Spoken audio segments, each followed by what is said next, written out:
Coming to you from BRIC House in downtown Brooklyn, this is 112BK. On the show today, an unfair housing walking tour of Brooklyn. Plus, some wines for the fourth, like a sparkling rosé to pair with sparklers. Hi, and welcome to the show. I'm Ashley Ford, joined in the studio by producer Ross Tuttle. Hello, Ross. Hello, Ashley. How you doing today, Ross? I'm all right. How are you? I'm pretty good. You know, something on your Twitter feed jumped out at me this morning, Ashley. Oh, yeah? And here's what I got to say. How can we depend on your generation to take care of things in the future when they don't know their history?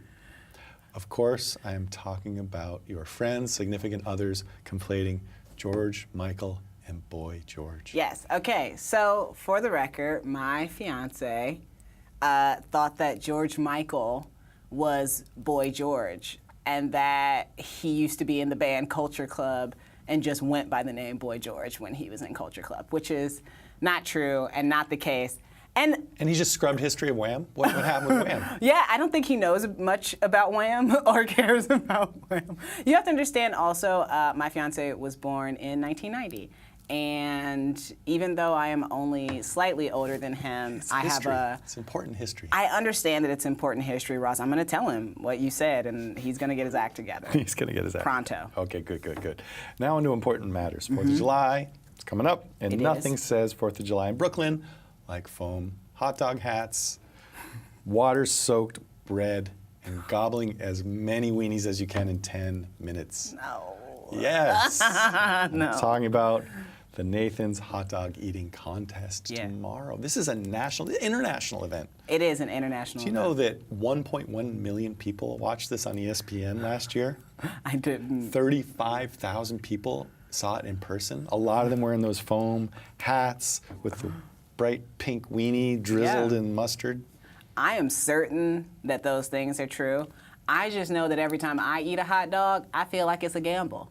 I don't really know how it's going to go or how that's going to turn out for me. So I can't really imagine, taking the odds of eating 72 and a half hot dogs in 10 minutes. I'm good. I'm going to pass on that. A couple other data points. So that was Joey Chestnut, last year's winner. 73 and a half dogs in 10 minutes. Nah, I'm good. The women's winner, Miki Sudo, 41 hot dogs. That including the buns that they dip in a cup of water.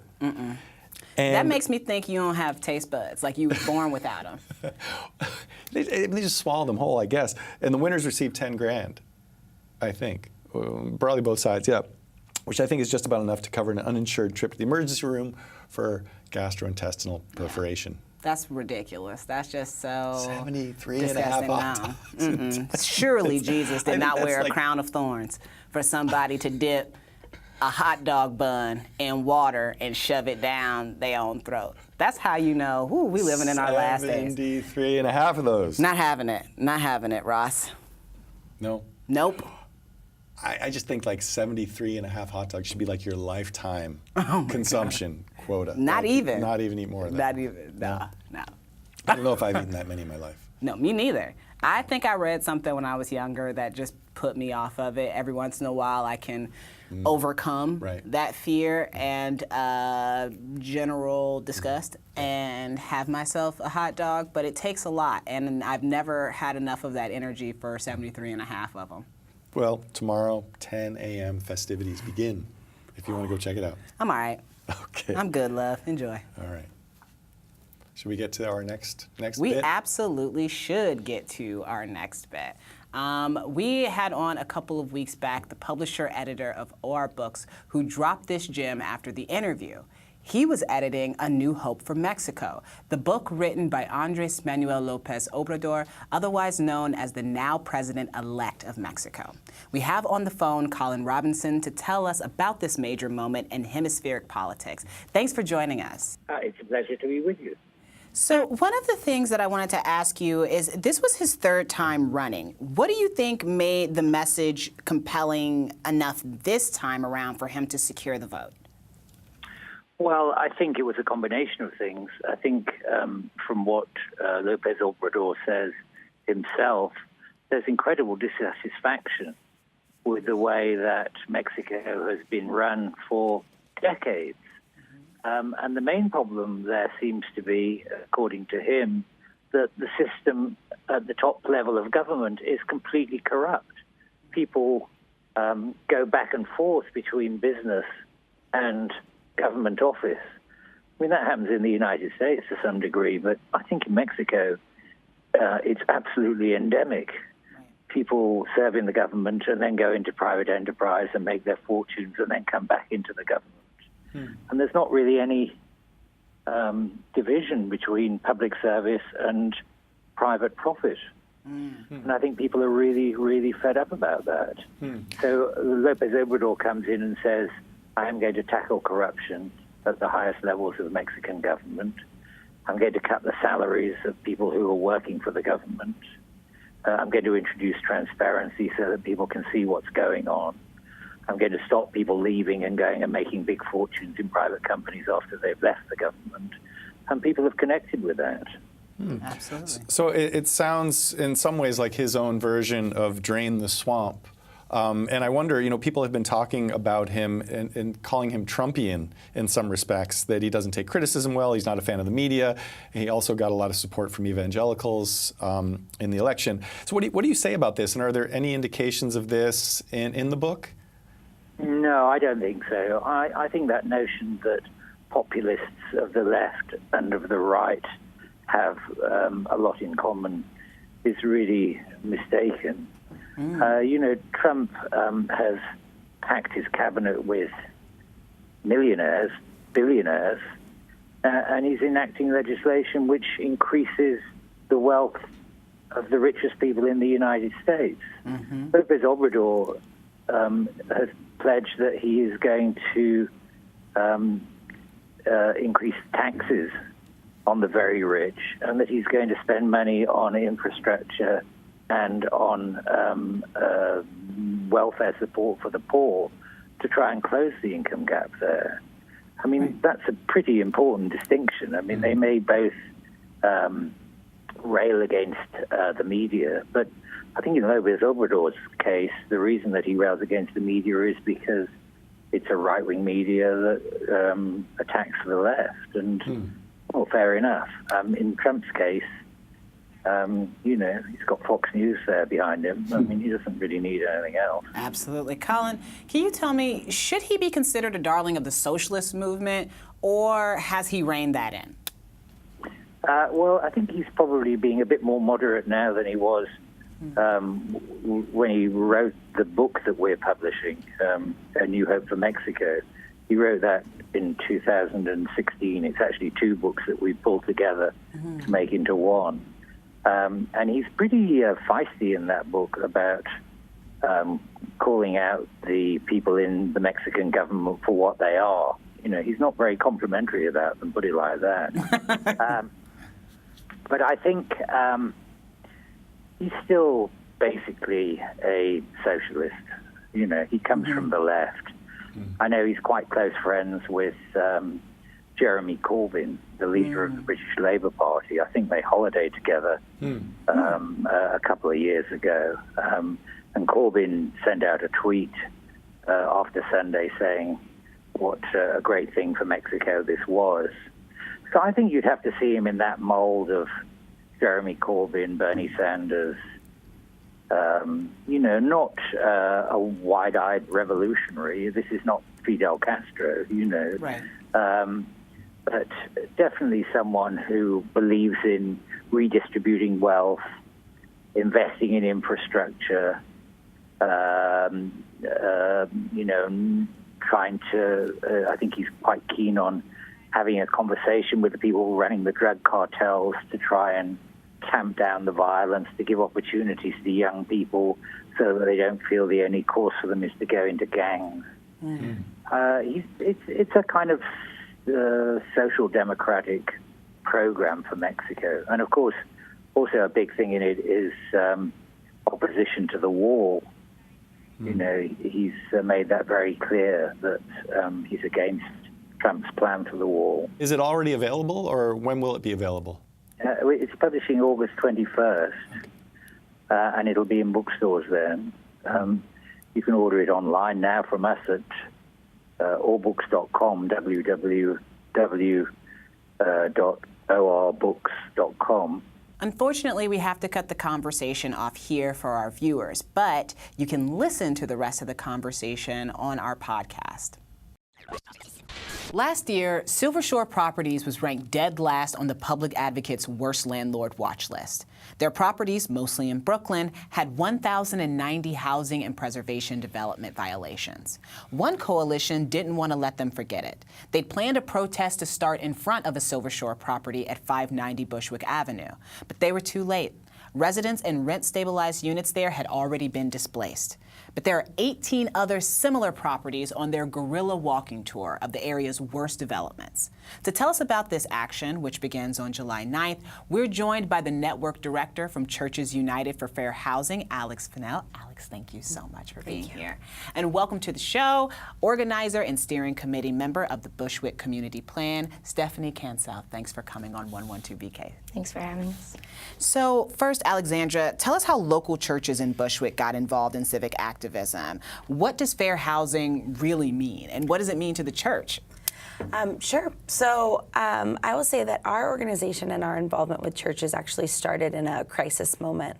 About 10 years ago, there were 5 sites of city-owned land that were going to be developed as essentially segregated housing, based on the bedroom sizes that would have excluded Black and Latino families, as well as preferences that would have only been given to predominantly white Williamsburg and not included predominantly Black Bed-Stuy, which was just across the street. In that moment, there was a crisis. There has been an affordable housing crisis in New York probably as far back as anyone can remember. And so churches came together, churches in North Brooklyn came together to fight against this development, to fight against segregated housing in North Brooklyn, and to ensure that affordable housing and housing that was being built would be accessible to everyone, especially to Black and Latino families. So what affordable housing means to us and means to the church is housing that's truly affordable. To the mayor, affordable housing means pretty much anything that is below what's considered market rate. So apartments that you have to make $100,000 a year to live in are still considered affordable by this administration. Yeah, affordable for who? Yeah, affordable for who? So for us, affordable means apartments that have rents that match up with the incomes of the people that live in those neighborhoods. So in North Brooklyn, most families are making under $40,000 a year. And so to us and to the church, who's fighting to keep its members, fighting to keep people in the community. Right. Affordable means apartments that those people that have been in that community for 50 years can afford to live in. Right, absolutely. Yeah. Stephanie, can you tell me, who are the members of the coalition and the reason for these protests that are taking place? Okay, so we have several different allies and member churches that will be participating in the Take Back Bushwick action. Some of our allies include Brooklyn Legal Association, Brooklyn Legal Corporation A, Los Sudes, Make the Road New York, and several different community-based organizations who have been advocating for affordable housing for years now. So it only makes sense that the people who represent the community and the people who have been fighting for that long take part in something that we ultimately know directly impacts us all. Right, absolutely. And I think that's one of the really interesting factors here, is that people don't think it affects us all. They think they can treat this group of people a certain way and that that's not going to reverberate back into their lives, and it always will. It absolutely will. But the lesson's not being learned. This is very, very interesting to me. Can you tell me, Alexandra, a little bit about the Guerilla Walking Tour? How did that come to be? What was the thought process for that? Sure. So Stephanie and I are both members of the Bushwick Community Plan and have been working, the BCP has been working for 4 years, almost 5 now, to build a plan to create a framework for a brighter future for Bushwick, to stop Bushwick by being steamrolled by development.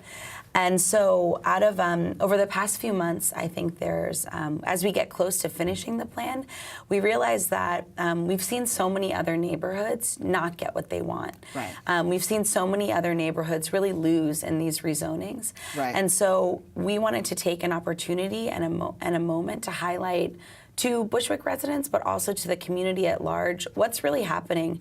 Why do we need this rezoning? Why do we need community control over this rezoning? Right. And what are the lessons and what's happening in Bushwick that is echoing throughout the city? So the idea for this started in our office, and we wanted to point out as many of the terrible buildings that are going up right now. So we call them middle finger buildings. Talk to me about that, 'cause I like that. You keep saying middle finger building. Well, actually, you said it before we started taping. You guys mentioned middle finger buildings, and I literally wrote it down because I was like, we're going to talk about middle finger buildings. So we call them that because for a couple of reasons. Number one, because in Bushwick doesn't have a lot of high-rise housing. It's mostly 2-3 family homes, so row houses that are 2 and 3 stories.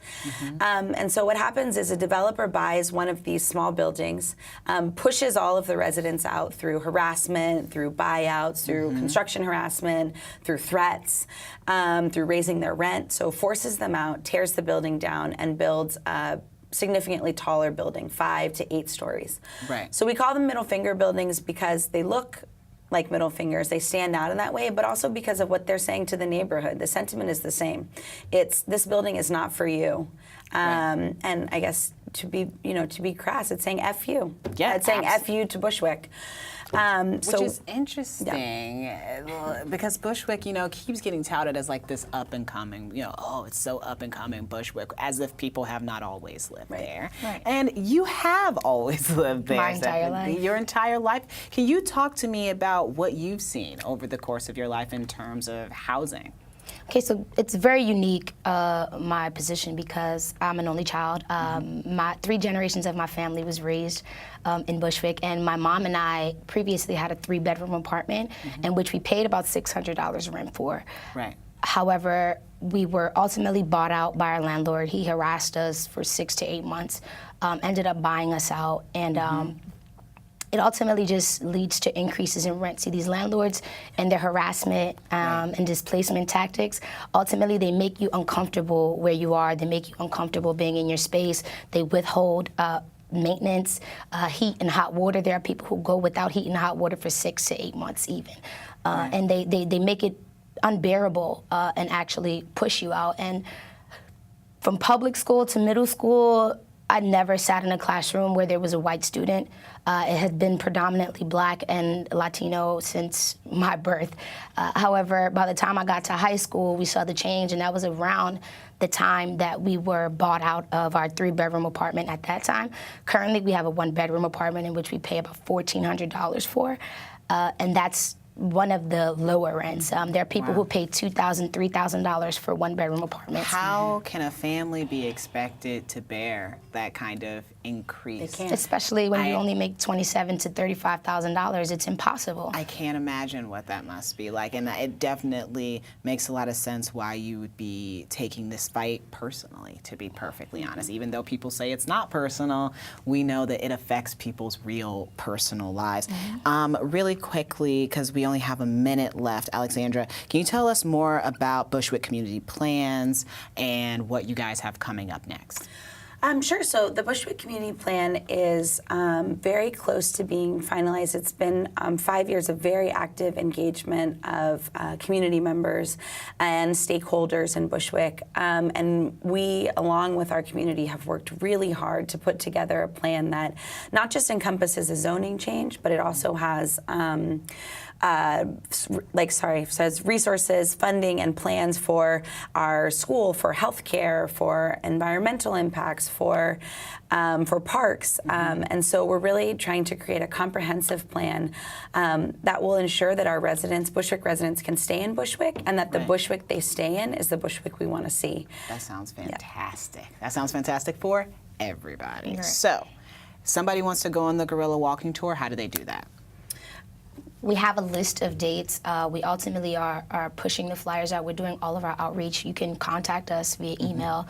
We'd be more than happy to send out our contact. But we're available on all social media platforms at CUFFH. And we're all available at cuff.org. You can visit our website. We have different locations, and we'll ultimately have the list up there for all 18 of the actions. Ladies, thank you so much for this. I Thank really you for appreciate having your us. time.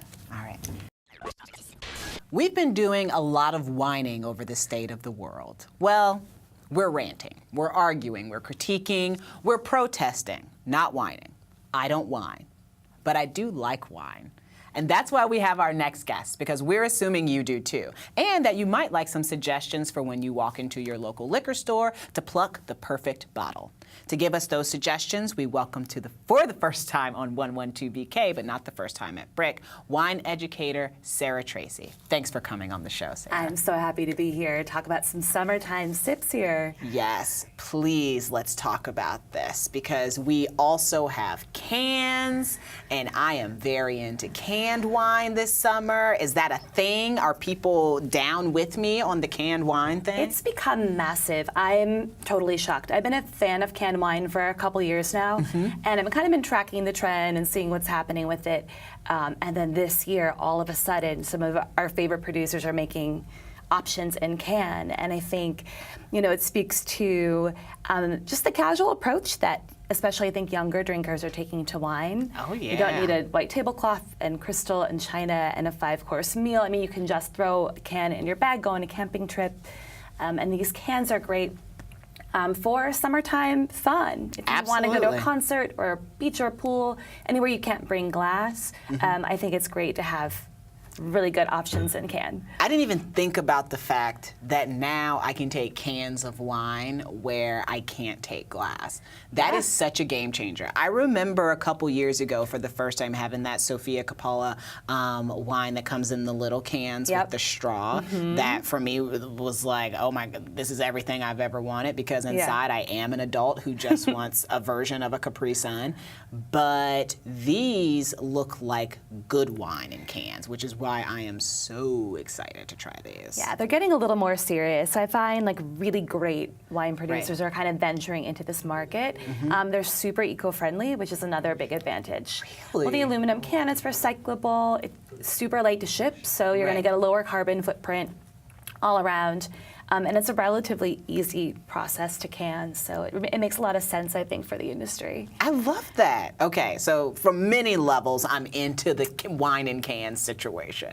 Let's try 3 of them. Can you tell me a little bit about them? Yeah, well, I did bring, just because we have Independence Day tomorrow, I did bring one wine and bottle that I want to actually start with. Yes. Because there's a really cool story behind this wine, and I think that we think about, the 4th of July as having fun and barbecues and fireworks, but we can't forget the historical nature of the holiday, right? Right. And so this is called Taki Naste. It is a white wine from the Canary Islands. I was just there this spring. Canary Islands, if anyone's not familiar, it is a small kind of group of islands right outside the north coast of Africa in the Atlantic. So it is thought by many historians that the toast, when they signed the Declaration of Independence, was a Canarian wine. Really? Yes. So I guess that kind of makes sense. Yeah, so Thomas Jefferson, Ben Franklin, George Washington, basically the reason why, cheers, is because the Canaries were where all the ships that were coming from Europe, from Asia, they would stop in the Canaries, they would refuel and restock before they would go on to the colonies. So a lot of the wine that was consumed by our founding fathers was Canarian, and it's very likely that key wine for that toast was a Canarian wine, just like this. This tastes really bold to me. Whoa, It's a full I like it. wine. Yeah. I love it because you get that refreshing kind of citrusy little thing at the front, but it finishes very savory. It's a volcanic wine. These are volcanic islands, so you almost get a little salty minerality in the finish. That's what it is, the mineral. I didn't even know that there were volcanic wines, but I feel like those are the wines for me. People want wine even if they live on top of a volcano. They're going to find a way to plant those vines. Oh, yeah. And they're going to find a way to make these wines. And so for me, like summer seafood, like clams, steamers, lobster, shrimp on the grill, like something like the Taha Naste Blanco would be perfect. You're making me hungry. And you're getting a little history, a little bit of that piece of American independence in your glass. This is fantastic. So it's a really fun wine. And if you want to move on to cans. Yes, Okay, cool. cans. So we have a really awesome lineup here. In terms of canned wine, I brought 3. So we have the Euphoria White, the House Wine Rosé, and then the Cascadian Outfitters Red. I think maybe Rosé. Yes. One you want to try? Oh, yeah, Great. you know me. These are all from Washington State. And Why is Washington State just really, really doing it in the canned wine? Yeah, well, think about the market? Pacific Northwest. Like, I think everything we've been talking about in terms of being sustainable and eco-friendly. That makes sense. The values there are really in line with all of that. And it's a place for a lot of outdoor activities too, right? You think about camping and just being in the great outdoors if you're in Washington or Oregon. So I do think a lot of Washington producers are getting in on this. Each can, this is about $6. Mm-hmm. It's half a bottle of wine in there. Yeah, that's You have to be a little bit careful because it's delicious. Right. You're just kind of sipping away, and you drink the whole can, and it turns out it's a whole half a bottle of wine. That doesn't sound like the worst thing I've ever done. Cheers. Or no, that's good. We already cheers. So Yeah, I guess we're done. Personally, I don't like to drink it out of the can. I really like to pour it into a glass. The can, you don't get those wonderful aromas, and a lot of the experience with the wine is the aromatic part of it. And so I think pour it into a glass or like a solo cup if you don't want to get fancy, if you're, again, in a glass-free zone.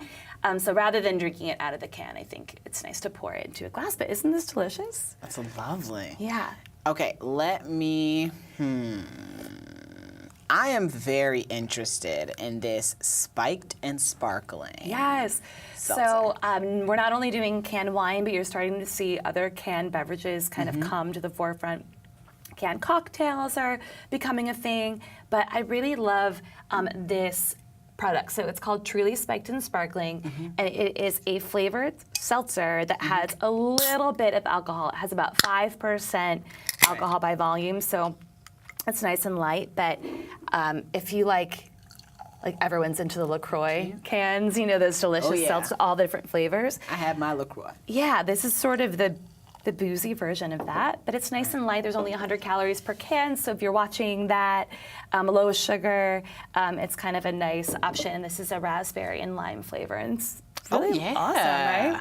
I could play with that. I like that a lot. And so they're making them in all different flavors, and it's just something that you can throw into your cooler for your barbecue. Right. Easy breezy, especially if you're hosting a party. Like, I don't want to spend the whole time mixing drinks for people. I want to relax and enjoy as well, or opening bottles, or where's my wine key when I need it. So just having these options, you can throw them in the cooler, even the reds, I like to chill, and just keep them there, and they're super user-friendly and delicious, and a really great option for your summer barbecue and party. Sarah, thank you so much for this. Anytime. I gotta tell you, I've been curious but a little afraid to pull the trigger. Yeah. And now I feel like I wanna find some place to go and just stock up on some canned wine. No need to be afraid of the can. The packaging doesn't indicate the quality inside. So same with box wine. That goes for box wine as well. There's some really great ones coming out now. But go get into it and see a new trend. Thank you. This is fantastic. You're I appreciate welcome. it. And that's the show for today. We're off for the rest of the week, so enjoy the 4th, stay cool, and join us next week for conversations with another candidate for New York State Attorney General, a journalist about her Tinder date with a Trump supporter, and a special end-of-season episode, the whole show with me and 3 social media mavericks. Hope you can join us.